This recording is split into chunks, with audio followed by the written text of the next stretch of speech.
Hello all, welcome back to my YouTube channel. ನಾನು ನಿಮ್ಮ ಶ್ವೇತಾ.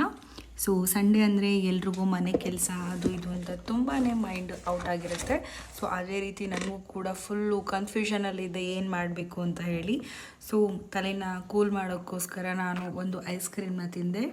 ಅದಾದಮೇಲೆ ತಲೆಯಲ್ಲಿ ಓಡ್ತಾ ಇರೋಂತಹ ಎಲ್ಲ ಟಾಸ್ಕ್ಗಳನ್ನ ನಾನು ನೀಟಾಗಿ ಒಂದು ಪೇಪರಲ್ಲಿ ಬರೆದು ಸ್ಟಿಕ್ ಆನ್ ಮಾಡ್ತಾಯಿದ್ದೀನಿ. ಸೊ ಈ ರೀತಿ ಮಾಡೋದ್ರಿಂದ ಪ್ರಿಯಾರಿಟಿ ಬೇಸ್ಡ್ ವರ್ಕ್ ಮಾಡೋಕ್ಕೆ ನನಗೆ ತುಂಬಾ ಹೆಲ್ಪ್ ಆಗುತ್ತೆ.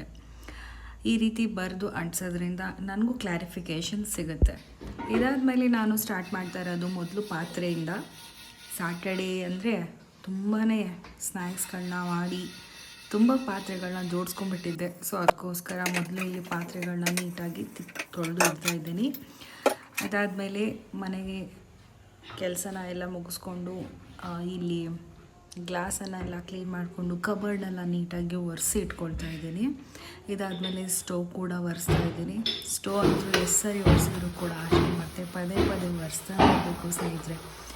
ಇದಾದಮೇಲೆ ಸ್ಟವ್ನೆಲ್ಲ ಕ್ಲೀನ್ ಮಾಡಿಕೊಂಡು ಮನೆಯನ್ನೆಲ್ಲ ನೀಟಾಗಿ ಗುಡಿಸಿ ಒರೆಸಿ.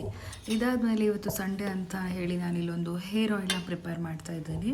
ಕೂದಲು ತುಂಬಾ ಉದುರ್ತಾ ಇತ್ತು, ಅದಕ್ಕೋಸ್ಕರ ನಾನೊಂದು ಹೇರ್ ಆಯಿಲ್ನ ಪ್ರಿಪೇರ್ ಮಾಡ್ಕೊಳ್ತಾ ಇದ್ದೀನಿ. ಅದಾದಮೇಲೆ ಒಂದು ಹೇರ್ ಮಾಸ್ಕ್ ಕೂಡ ರೆಡಿ ಮಾಡಿಕೊಂಡೆ. ಅದಾದಮೇಲೆ ಸ್ಕಿನ್ ತುಂಬ ಡಲ್ ಆಗಿತ್ತು ಅಂತ ಹೇಳಿ ಒಂದು ಸ್ಕಿನ್ ಪ್ಯಾಕ್ ಕೂಡ ಮಾಡ್ಕೊಂಡಿದ್ದೀನಿ. ನಿಮಗೇನಾದರೂ ಇದು ಬೇಕಾಗಿದ್ರೆ ದಯವಿಟ್ಟು ತಿಳಿಸಿ ನನಗೆ ಕಮೆಂಟ್ ಸೆಕ್ಷನಲ್ಲಿ.